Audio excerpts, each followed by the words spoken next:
All right. Hey, good morning, everybody. It is Thursday morning, August the 26th, 2021. And let me say good morning. Strangely, I don't see Mom on here yet, but good morning, Mama. I love you. I know you'll jump on at some point. So good morning to you, and good morning to the Eddies, to Lauren and Levi, and Valor, and Haven, and Everett. And I got the CD that you guys sent me, so thank you. I'm looking forward to listening to it. So I got that yesterday, and I appreciate that. That was really, really sweet and thoughtful of you guys. So I'm looking forward to hearing it. Good morning to Richard and Ellen, and good morning, buenos dias to Elva. And glad that you're feeling better, Ellen, and glad to have you back. And good morning to Jerry and Janet, and to Sharon and Gary and Diana. Good morning, you guys. And to Pastor and Sister Martinez, good afternoon in the Peach State. And good morning to Barbara. Let me see here. Did I click on the wrong? Good morning to Barbara and to Kelly and Melody Woods. And let's see here. Let me click one more open here. All right. I think that's where we're at right now. And we're going to now kind of come into the closing portion of Hebrews 11. So let me switch over there. Hebrews 11, verse 1 said, "Now faith is the substance. It's the essence of hope. It's the substance of the things being hoped for, of things that will be, that are not yet, but are certain to be." That's what biblical hope is. And faith is the substance of that, is substantially that, trusting in God in the midst of what you don't see. Faith is the substance of things hoped for, the evidence of realities not seen, or that are invisible. You haven't experienced them yet, haven't seen it. For by it, the elders, those who've gone before us, received commendation, or they were testified concerning their faith. The Bible has spoken, the scriptures have spoken. The witness has reached our ears concerning their faith. And he goes through Abel, Enoch, Noah, Abraham, Sarah, Isaac, Jacob, Joseph, Moses, right? And he's going through and he's saying, hey, they didn't receive it in the promise, they died before receiving the promise, and yet they weren't looking for something that's temporal. They were looking for a city whose architect and whose builder is God. They were looking for something beyond. They were looking past the immediate moment to that which is to come. We looked yesterday at the walls of Jericho. He talked about Rahab, and then he begins now to kind of say, where I could go on and on, right? Verse 32, he says, what more shall I say? I could keep going. Time would fail me if I tell of Gideon and Barak and Samson and Jephthah, and also David and Samuel and the prophets. This could get really long.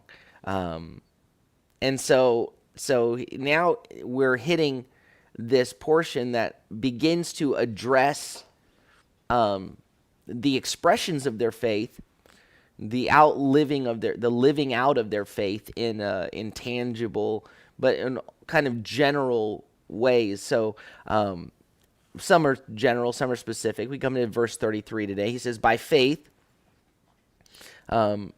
through their faith. And so the language is kind of different here, because up until now it's been by faith in piste in Greek. Here it says hoi dia pisteos, which is those who through faith, the ones who through their faith conquered kingdoms, administered justice, obtained promises, shut the mouths of lions, right? And so the recognition in terms of the things they conquered kingdoms, not in their own strength, but what? Through trust in the Lord. Their victories were not of their own power or their own might, right? When you talk about the walls of Jericho yesterday, those walls fell not because of their prowess, military prowess, but because of their trust in the Lord's command.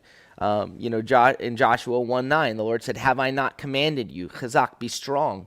Do not be terrified or dismayed." Why? Not because of your strength, not because of your might, not because there's not something to be terrified of if it's just you.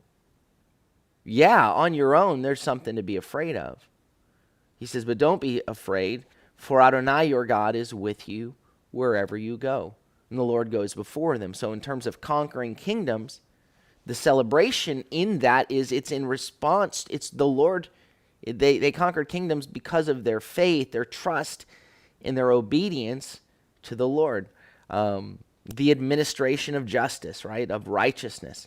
That was an active expression of trust in God, of living out through their faith, living out the things that God had said. And so you have this expressed in the Psalms, and there's the coronation psalm, Psalm 101, where David is making this commitment about ruling over the land and in a way that is glorifying to God, in a way that brings about God's righteousness and his justice. When you read Psalm 72 and David is praying over his son,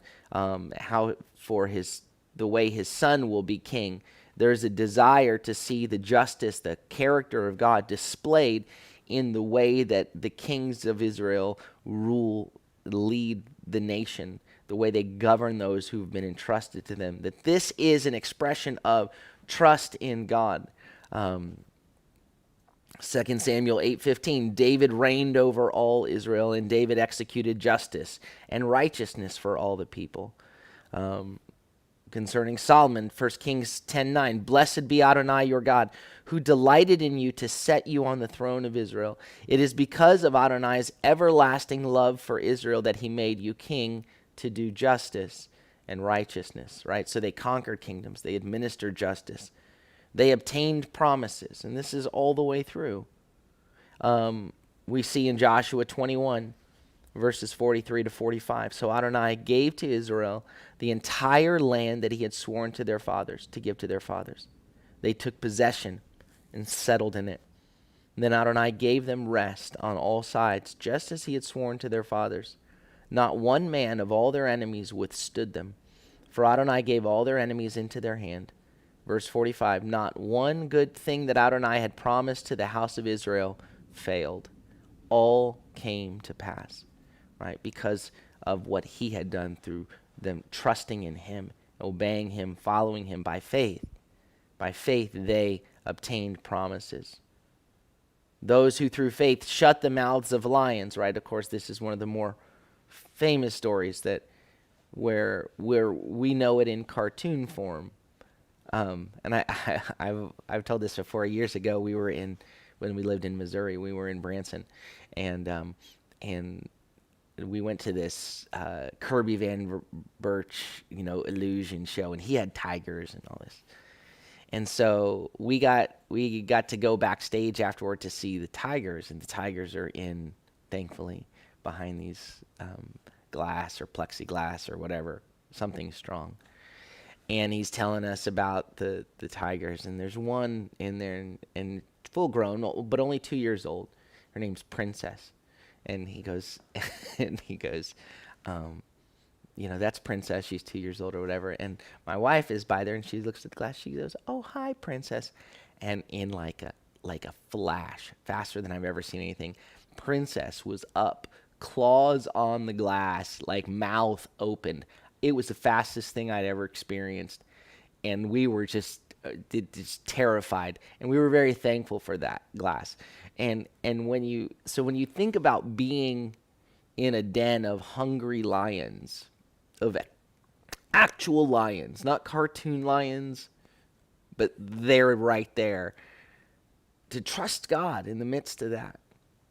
In the midst of that was incredible. And so by faith, Daniel, in Daniel 6:23, says, "My God sent his angel to shut the lions' mouths so that they haven't harmed me, because I was found innocent before him. Nor have I committed any crime against you, O king." So by faith, all of these things happen. Verse 34, it says, "If those who through faith quench the power of fire," right? So of course that's pointing to Shadrach, Meshach, and Abednego, Daniel 3:25. He says, he answered, saying, look, I see 4 men walking about, unbound and unharmed, in the middle of the fire. And the fourth has the appearance like a son of the gods. Again, we know the story. We know they come out of the other side of it. But they walked into that saying, look, our God is able to deliver us from this fire. But even if he doesn't, we won't bow. They're trusting in the command of the Lord. They're trusting in what God had said. Those who through faith quenched the power of the fire. Those who through faith escaped the edge of the sword, were made strong out of weakness, became mighty in war, and made foreign armies flee. So this is very general. I mean, how many were made strong in their weakness? I mean, he's already referred to Gideon, but in terms of became strong out of weakness, became mighty in war, and made foreign armies flee. Well, you could see that all the way through. God, that's the way God does it. He chooses the weak things in order to shame the wise, right? I mean, that's the way that God operates. We see we see that in Gideon. We see that in many. It's interesting, actually. I found this really fascinating. Clement of Rome, who was, I mean, he's a first century believer, who he died in the year 99. I mean, so this was all very fresh to him, and he actually was familiar with the book of Hebrews, which again would make you wonder if he's familiar, like in terms of the Italian, the Jewish Italians, or the Italian, anyway, the Jews in Italy that had been expelled, if they had been the original recipients of this book. But Clement of Rome, he had studied this book, and he attempted in his writings to identify some of the heroes of the faith who were mentioned here anonymously. And so concerning the words, had their weakness turned to strength, he comments, he says, many women have been made strong through the grace of God and have accomplished many deeds of valor. And he goes on to talk about Esther, and he goes on to talk actually about Judith. There's a book, extra canonical book of Judith that's actually, I wasn't aware that it's in the Septuagint. It's not in the Hebrew canon, but it's in the Septuagint, which is interesting. But he goes on to mention Judith, and what he says of Judith, he says, he says that these words came true of her. She became mighty in war, put armies to flee. The blessed Judith, he says, when her city was besieged, asked the elders to let her go into the camp of the aliens. So, exposing herself to danger, she went out for love of her country and people when they were being besieged, and the Lord delivered Holofernes into the hand of a woman. And I could tell you more about the story, except I don't really know the story, so I want to become more familiar with it. And then there are those who have pointed out that this passage even could apply to the Maccabees, whose weakness was made strong out of weakness. They became mighty in war, made foreign armies to flee. We'll go into verse 35. It says, women received their dead raised back to life. And he uses the word anastaseos, they resurrected, raised back to life, revived. And, in the Hebrew scriptures, you've got with the widow at Zarephath, whose son was raised to life, and you've got the Shunammite widow, or not widow, Shunammite woman, whose boy was raised to life in 2 Kings 4. So the first one is 1 Kings 17, and the other one is in 2 Kings 4. And of course, that's one of the great stories where, without going fully into it, where when her son has died, and she's going to find the prophet, going to find Elisha, and she's saying, it is well, how is it? It is well. And she's trusting in God. God gave her this son. She said, I told you, don't promise this to me, and now the boy has died, and God gave her this son, and she's trusting in God. By faith, those who through faith, women received their dead back to life. And others, it says, were tortured after not accepting release, so they might obtain a better anastaseos, a better resurrection. So some women received their dead back from life. Others were tortured and didn't accept release so that they might receive, and here's another instance of better, kretos. It's a better resurrection.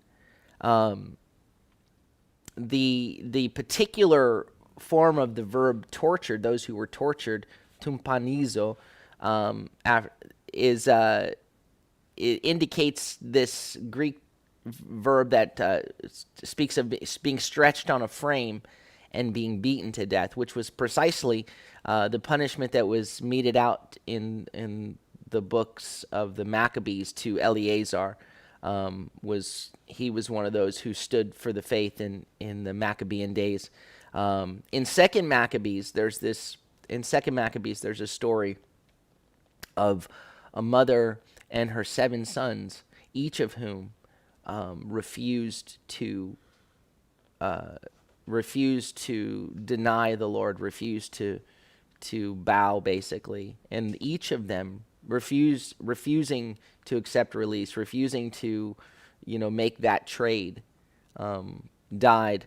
And so in one of the story, it's like brother after brother, it declares his readiness to accept torture and death because of the hope of the resurrection. One of them in 2 Maccabees 7:9, one says to the king, "You accursed wretch, you dismiss us from the present life, but the King of the universe will raise us up to an everlasting renewal of life, because we have died for his laws." We've died for him.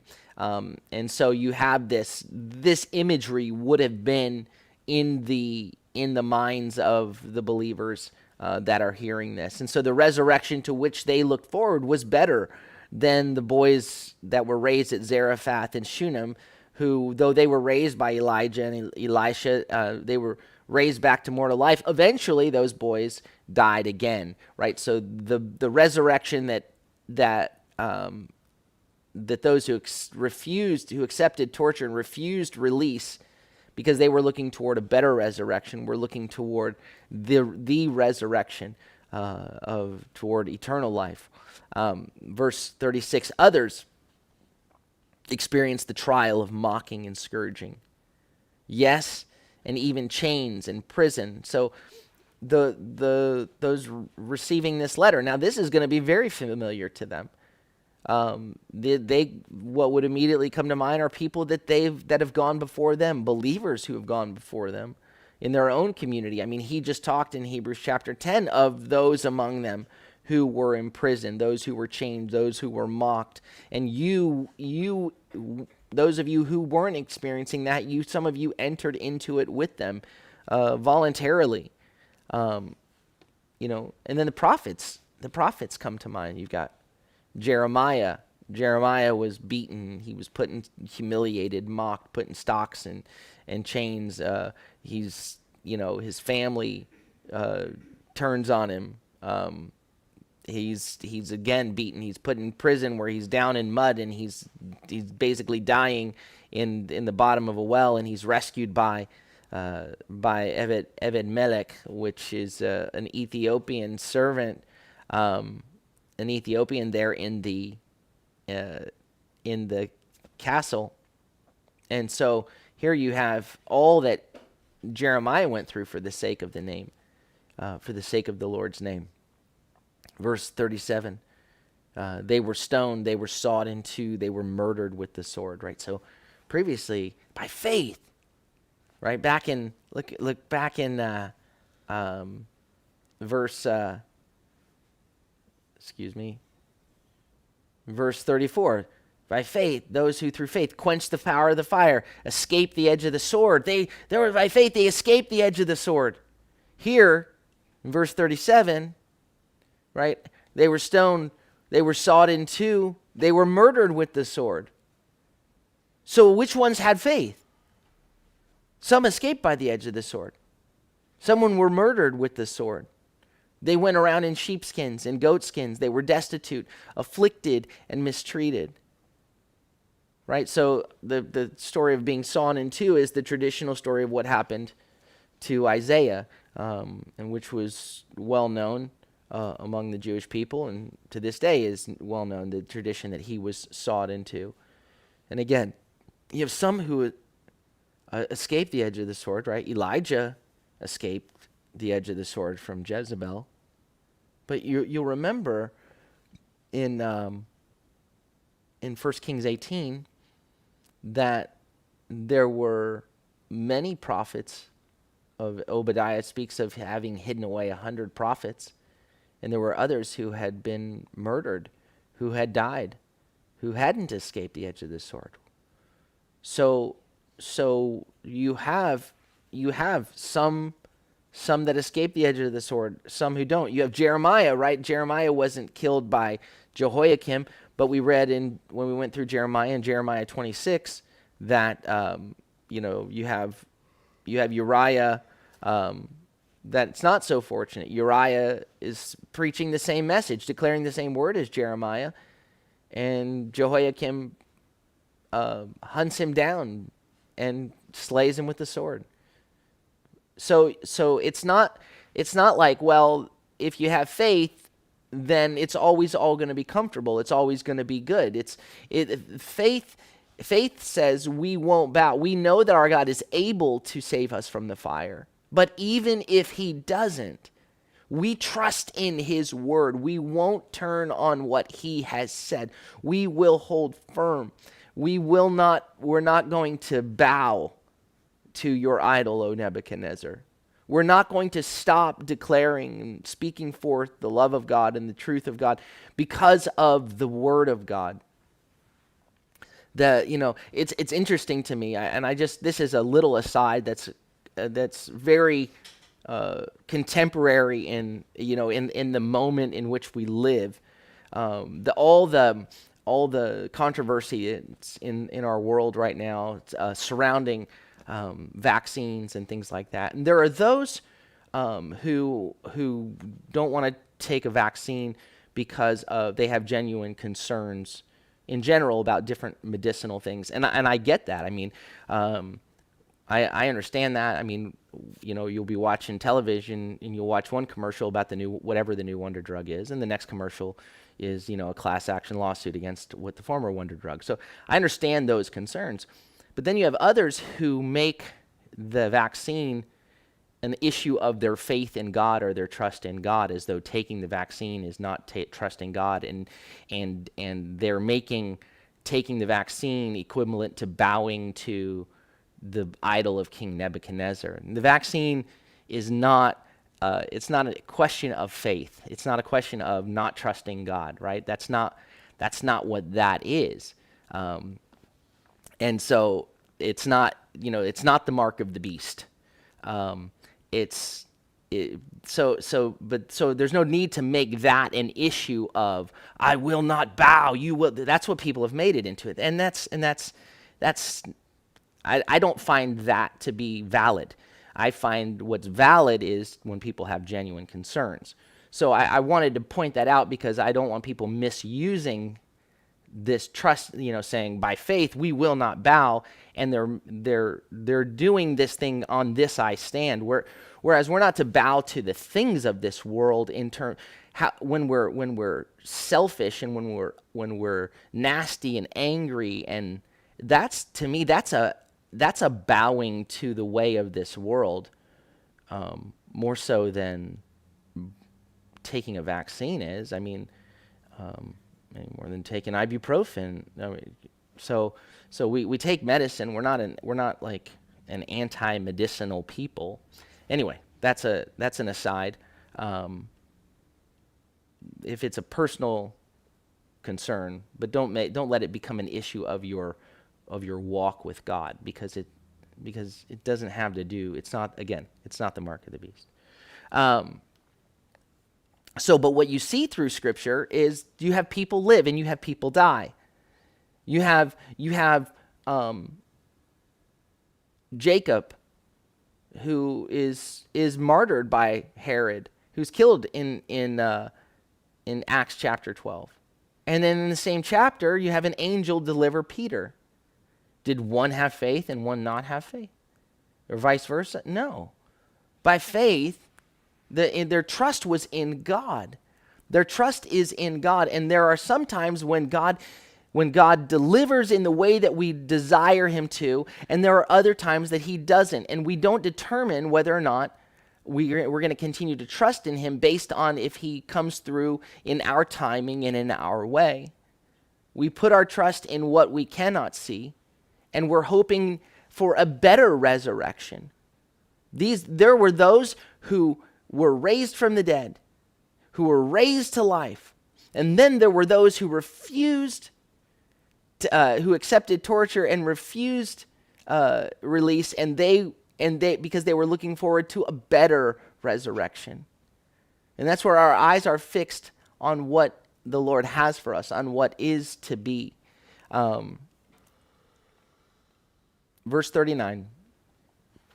And all these. So now this is the whole group, from Abel and Noah and Enoch and Abraham and Isaac and Jacob and Sarah and Moses and Joshua and Rahab and Gideon and Jephthah and Samson, and David and Samuel and the prophets. All of these, and those who were raised to life, and those who died, those who wandered around in sheepskins and goatskins, those who were destitute for the sake of the name. All of these, those who were tortured, those who suffered, all of these, though commended for their faith, testified of by their faith, did not receive what was promised. None of them have received the fullness of the promise. Right? None of them have gotten the fullness because, verse 40, because God had provided, and the language here is problepsamenu, which is seeing toward. Blepo is to see, seeing toward. God saw, envisioned, gave us something to look toward,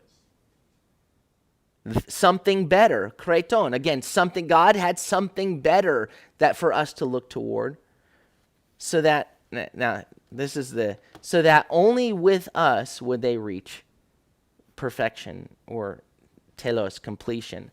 But I want you to see, it doesn't actually say only with us. I actually prefer when I saw it in the original, in the Greek, I loved the way it said it better. It says here, it's hina mi choris hemon, in order that not without us, not just only with us, but not without us, they might be made complete. Like they are going toward the goal. They have not yet received the fullness of the promise. So that because there's a waiting. They didn't want to, I don't want to receive the promise without you. We are waiting so that you can be with us, not without us. Come on. We've not yet received the fullness of the promise. The Lord is slow in keeping his promise? No. He's not slow in keeping his promise, as some consider slowness. His desire is that none should perish, but that all should come to repentance. That the heart of God is to say, come on, everyone. And what's happening here is to this persecuted believing community that begins to wonder, where is God in the midst of my pain? Where is God in the midst of my suffering? And he says, listen, I want you to see beyond the moment, to trust what God has for you, to not die in the desert, to not be like those who died because they stopped trusting. Don't imitate them, right? But to imitate those who are inheriting the promises. They are inheriting the promises through trust and perseverance, right? Through trust and endurance. And so we are inheriting the promise. We've not yet fully inherited. They have not fully inherited, but we are inheriting the promises. And it's here it's saying, don't be left out. Don't let it, not without us. In order that not without us, there might be a fullness. That the desire is that lead into Hebrews chapter 12, where he says, therefore, since we're surrounded by this great cloud of witnesses, right? Don't fall down.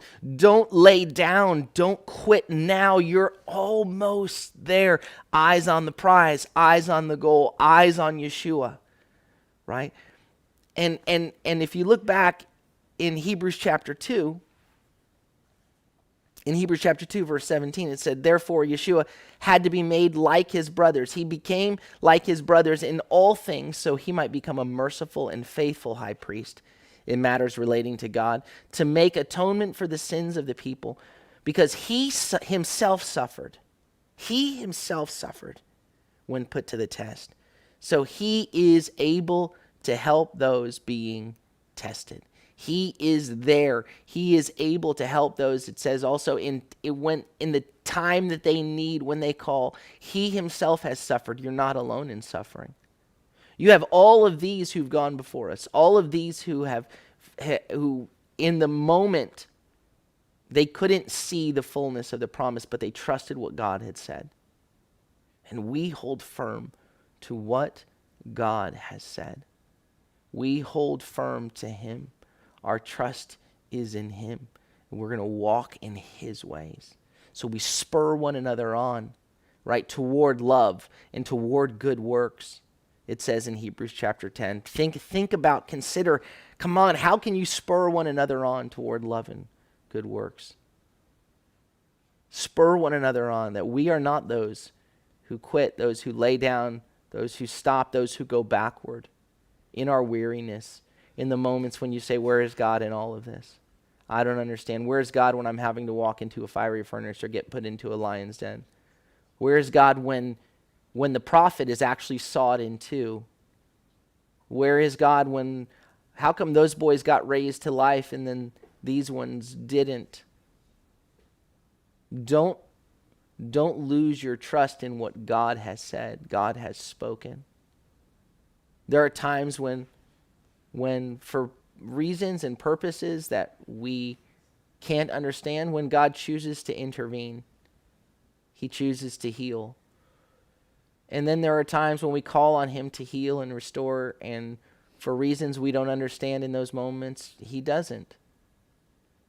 And our faith, our trust in him is not rooted in what we can see, but in what he said. Right? That every healing here, those boys that were raised to new life, they died again. But there's a better resurrection. There's a better resurrection. There's a fuller healing. And there is so much brokenness in the world, and it's God's desire that none should perish. So our desire is to say, to be included in this, to be a part of this compendium of faith that says, not without us. You're not going without us. You're not receiving the promises without us. And that we keep enlarging the tent. Come on, more. Let's not without us. Let's inherit the promises that God has for us. Amen? All right. Well, let me say good morning to anybody that I missed. All right. Good morning to, I see. My mom's listening. She's having phone problems, I see. Good morning to Rachel and to Joshua. And good morning again to Kelly and to Pat and Lori. Good morning, you guys. And Ron and Amy and Sharon. I said hello to Sharon. All right. And good morning to Kathleen. All right. Well, may the Lord bless you and keep you. May the Lord make his face to shine upon you and be gracious unto you. May the Lord lift up his countenance upon you and give you peace. Shalom, shalom. Have a beautiful day.